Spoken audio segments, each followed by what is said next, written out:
The Kolbrin Bible, read to you by Nick Andrew Hurley. Part 2, Chapter 6, The Companionship of Yadol.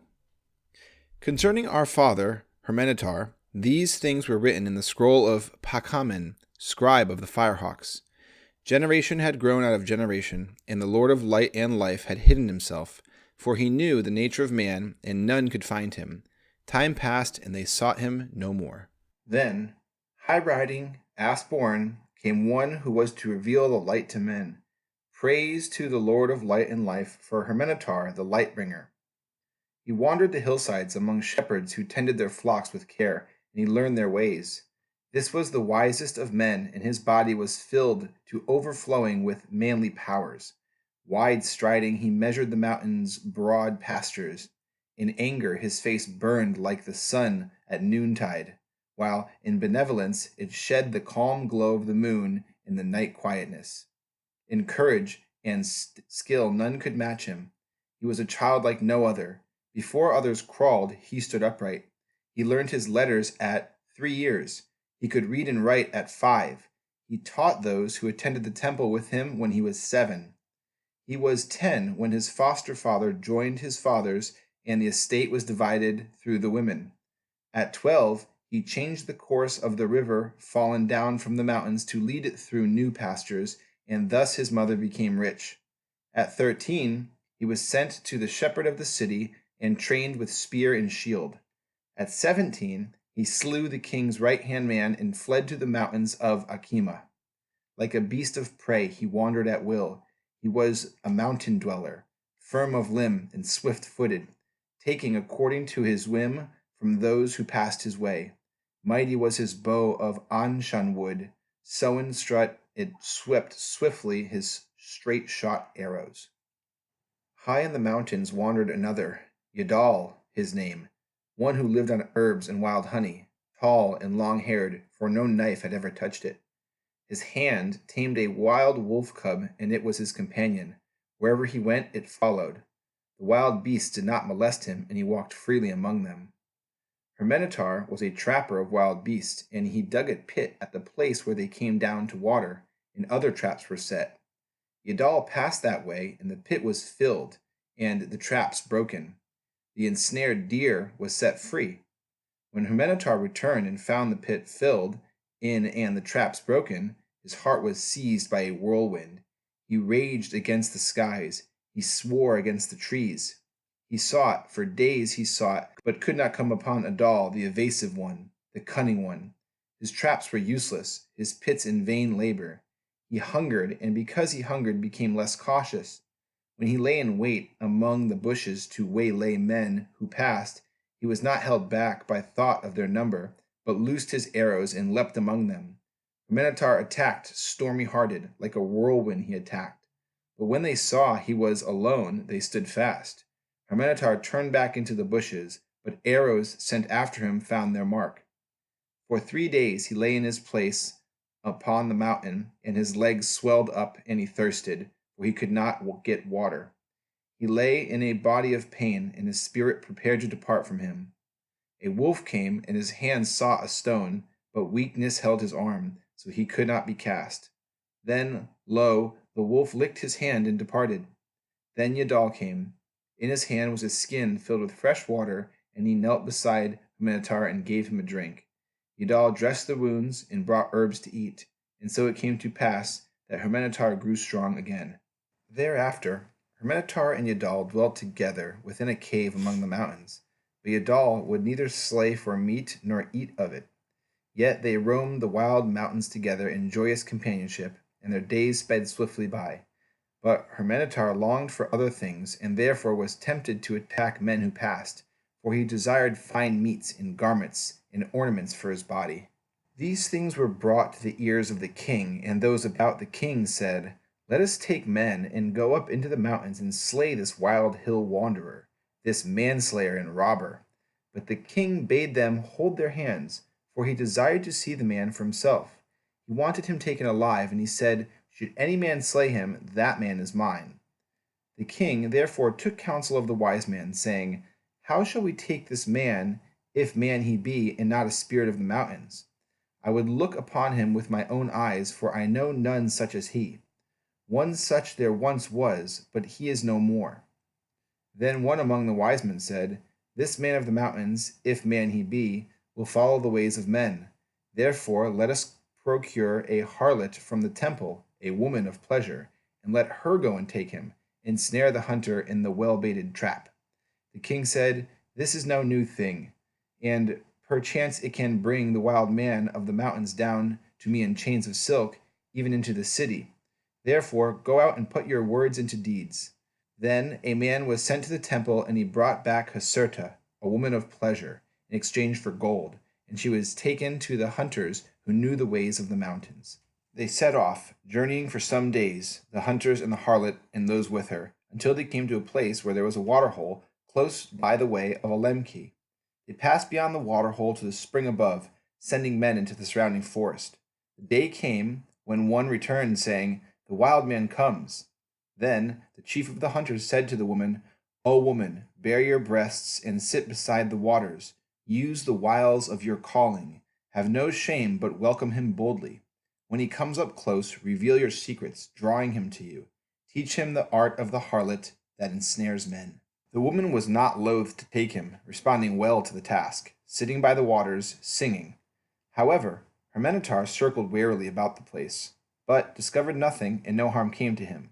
He drew closer, and when he did, the harlot revealed her secret charms, and was well pleased by the eagerness he displayed.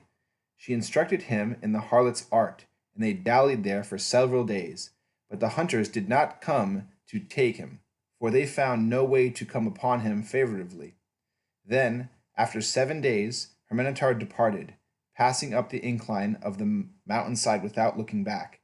The harlot was afraid because the hunters murmured against her, but it was not her fault, and the chief of the hunters said, Wait and see, let us bide a while yet.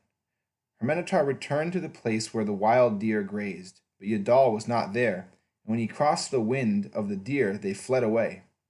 He went to the cave where they shared their rest, but Yadol was not there. The wolf alone lay close by, and her minotaur called to it, but the wolf stayed afar off. It would not come near because her minotaur was not purified from contact with the harlot. For a day and a night her minotaur stalked the mountainside, wide-striding along its paths, but he did not find Yadol. Therefore, he returned to the place where he had left the woman. She greeted him warmly, making him welcome with cooked meats, rejoicing in her heart. They remained there for 3 days, and she tamed him to the need of a woman. Then the day came when she said, You are wise, you are strong even as a bull. Why run wild upon the mountainsides with one who deserts you at will? Come with me unto the king, for he has heard tales of your might, and would close his eyes to your deeds. He will give you a house of gold, and I, Hasurta, will become your servant. The temple of love will be opened for you, and I will show you the delights within. Come and dwell in the shadow of the king, for he is mighty. He is the wild bull which roars over men. Her minotaur thought and said, No, I will not go before the king, for he does no good in my sight. Do not the people murmur against him, saying, Woe for these days, the hand of the king rests heavily upon us? His pride knows no bounds, and no maiden is left virgin for her husband. Neither the daughter of the man of blood nor the wife of a prince walks freely in the city. Are not all its doors shut like the doors of prisons? The woman thought a while, then said, Who tells you these things of the king? Are their words established? He is the great king, a mountain licked by 10,000 tongues, the king whose whisper fills the judgment hall, whose voice echoes 1,000 leagues away. He is the glorious king, a man perfect in strength and proportion. His body is one to delight the eyes of any woman. None other has his wisdom and knowledge. Therefore, men talk against him, for it is the nature of men to be jealous of those who so much excel them. Let us go. Let the king see you face to face and rejoice, for you are alike. Oh, come with me to where each day brings new delights, where the young women are gaily robed and the young men wonderful to look upon. Come to where breezes are filled with sweet smells, where beds are soft and rooms perfumed. Come to the place where life is enjoyed. Come serve the king. As you are now, so was he in his youth. but youth departs, albeit slowly. He is the never-resting one, the son of the Lady of Battles. Come and do not fear, all will be made ready for you. Even now the wise men tell of your coming, and men wait to escort you in peace. Hermenetar was swayed by her words and said, So let it be. Where you go, there I go. Then Haserta gave him a necklace she had brought, and led him to the tents of the hunters. But when they saw him face to face, they were afraid. Such was the light held in his eyes of the stalwart, wide-striding one. Yet they recognized him as a man like themselves, and their fear passed. So it was that Hermenetar went with them and with the woman, and came to the city, and went before the king, and the king looked upon him with favor. He gave Hermenetar wine, and he was drunk, and oil for his body, and he was anointed. He was arrayed in 3 robes. He became a man of rank. He was given a house and servants. He was given a watchman. He became captain of the guard, and none was like him. To the woman of pleasure, the harlot, the king gave bracelets of gold and sent her away, saying, Go to your proper place, for you have completed the thing required of you. There you will be great among women, while here you will be degraded among them. Haserta departed in sorrow, for even a harlot can feel faint stirrings of affection through the oft-soiled winding cloth which enwraps her sordid spirit. Hermenetar learned the ways of the palace and walked as he willed, but soon he became restless, for his thoughts turned towards Haserta. He missed her ways. Yet many women cast their glances towards him, but behind these was the threat of the sword. He was not a man of smooth and subtle ways, being unskilled in the deceit which flourishes under the shadow of kings. Though favored by the king, and safe under his mantle, he was a man alone in the palace and courtyards. He set out to find Haserta, seeking her at the temple of pleasure within the temple gate where she had served as a harlot. But the priest said, The woman is no longer here, for a harlot given gold thinks herself a queen, and the women have driven her out. Hermenetar sought her throughout the city, but she was nowhere to be found. Persisting, he eventually found her at a harlot's post beside the river, among wineskins and men of the waters. There was one who sat with her, and he was a man of blood, therefore armed. So when Hermenetar came up to them, seeking to talk to the woman, he drew his sword. When the man of blood saw that Hermenetar was undismayed by this and prepared to settle the issue, he mocked him, saying, Why should men fight when women are plentiful, and we have half a measure of comb? Hermenetar bought the woman from those who grow rich on the defiled bodies of women, and established her in his house. The men about the king murmured against him, speaking poisoned words in the ear of the king. The women of the palace also turned from him. Meeting Haserta in the streets, they caught her and tore her veil off of her face, while men of subtle ways who served the king mocked behind their hands. The men of blood serving the king set their faces against Hermenetar, while in the city men said, as he passed, There goes the great one who bathes in dirty water. Therefore Hermenetar departed from the city, going to dwell without its walls among the men who tilled the soil.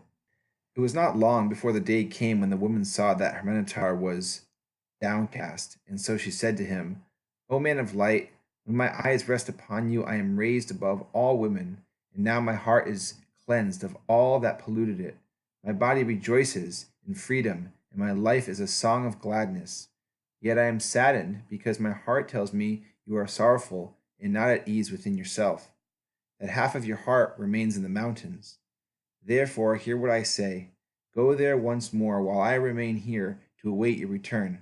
Perhaps this time you will find Yadol. Her words made Hermenetar sad, and he said, How can I go away and leave you here? Who will protect you? What man can I place over you who will not know you? Yet go to the mountain I must. Therefore you shall come with me. They departed, crossing by the way of Hamrama, and came to the mountains high-standing and steep-sided. They searched many days, but Yadol could not be found, neither would any bird or beast approach them. They wandered the mountains, they searched the valleys, and they grew weary in the search. They reached the foot of the mountains, below the place where the shepherds dwelt, and into the tillage where there was a city. It was time of Akitau, and Sarah, chief of the city dwellers, was to be married. Being invited to remain in the city as guests, they stayed there. When the days of feasting commenced, men came in from the mountains and tillage, and there was much dancing and singing. Hermenetar and Haserta were made welcome, taking their places among the guests and storytellers, eating and drinking their fill. There was strong drink brewed from the comb and wine from the palm, and Hermenetar became overfilled with these, and drunk he fell asleep. While he slept, a man came upon Haserta and seized her, saying, "Come, let us be together, so I may have pleasure, and you may have silver. I know you are a woman of many pleasures, a servant of the vices of men." When she denied him his desire, he sought to take her by force, but she drew a knife and slew him, for a woman cannot be taken by man except she surrender herself to his needs. Hearing the clamor, men came, and seeing what had happened, they seized the woman. Others took Hermenetar, and both were brought before the headman, who delivered them to a place of confinement. When the feasting was over, they were brought before Potosi, one who sat in judgment. Potosi said to Hermenetar, "You have come among us as a guest, and a man of good standing. Therefore we know not whether you have been wronged, or whether a man in this city has been slain unjustly. If you have been wronged, then also establish the standing of this woman. It is said that she is a harlot without standing. This being so, then you shall pay the price of he who is slain to his kindred, and no more will be required of you." Hermenetar answered Potosi thus, "You are one filled with the essence of wisdom, who justly occupies the seat of judgment. I will ask with due humility that you give ear to my plea for this woman who may not speak for herself.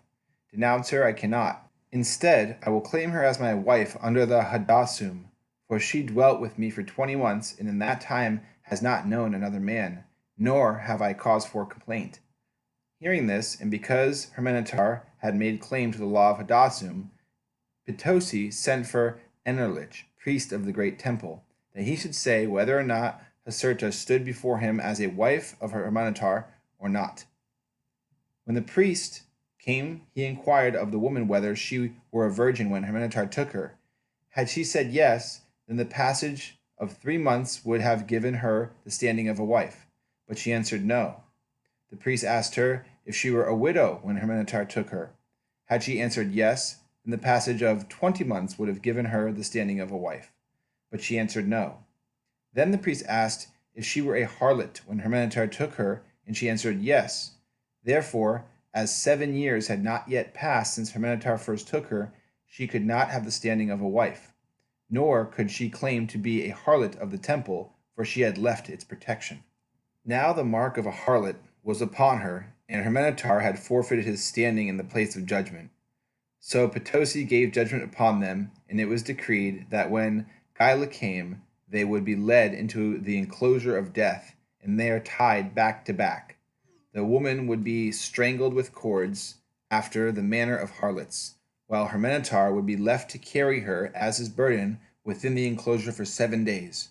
Then, if the gods willed, all he might take with him being 3 handfuls of corn and a ground of water, the judgment was fulfilled. Hermenetar lived. He departed and went his way, and the kindred of the slain men failed to catch him. Hermenetar passed across the land, coming at last to the temple of the 7 illuminated ones, and his mother was there. She dwelt alone, with only an old serving woman, for now the temple was desolate and without walls. For 2 years Hermenetar dwelt with his mother, but then his heart went out again to the companion he had left upon the mountainside. He said to his mother, "I must depart, for my heart aches and cries out for one who saved my life, and whose ways are mine. Great is the love of a man for a woman, but greater the love of man for man." So Hermenetar came again to the mountains, and lo, he had entered the forest but half a day when he came upon Yadol.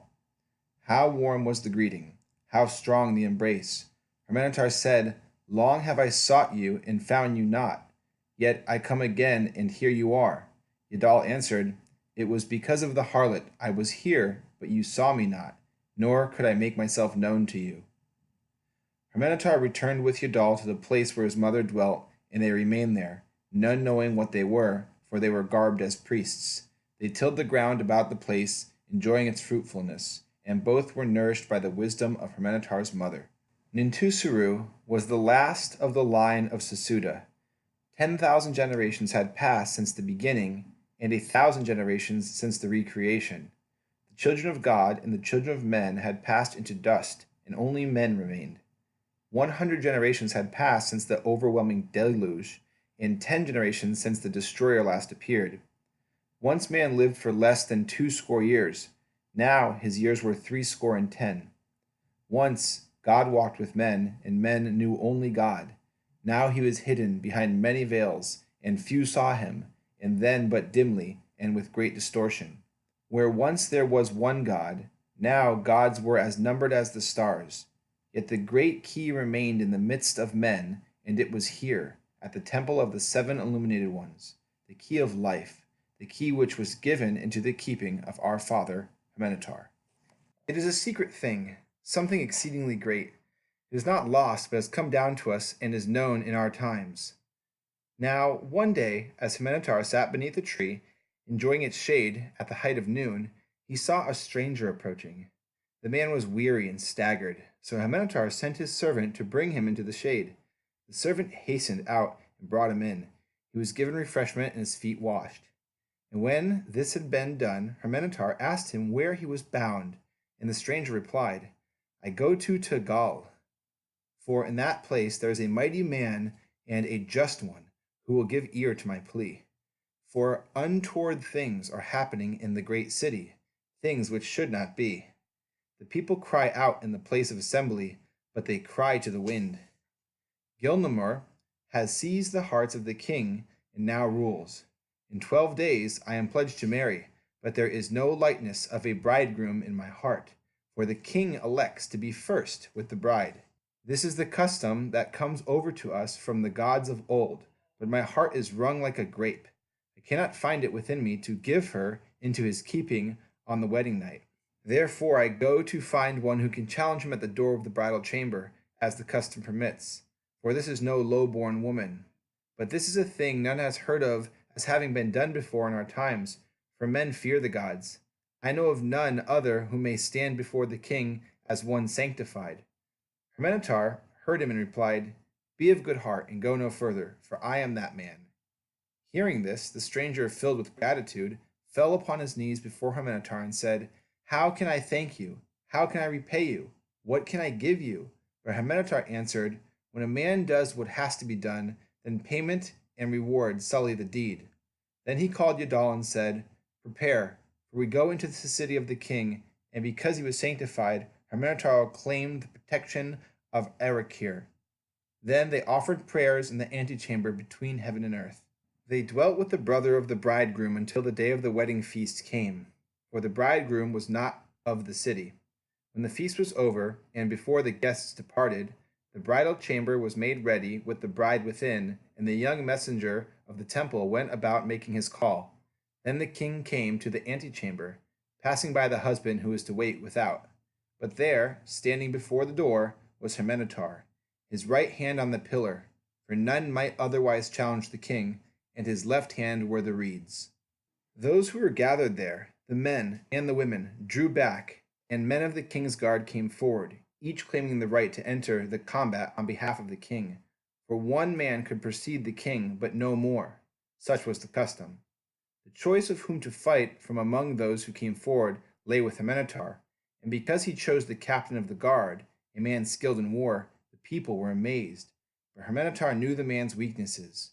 No more than 5 blows were struck when Hermenetar, leaping to the left-hand side of the captain of the guard, drove up under his armpit so that he fell to the ground and died.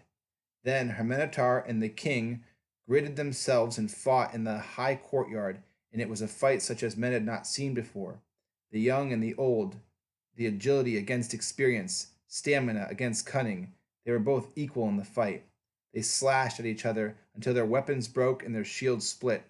They grappled, they stamped, they rolled in the dust, they lashed out at each other, and the combat went on until the water ran out, and still they both stood.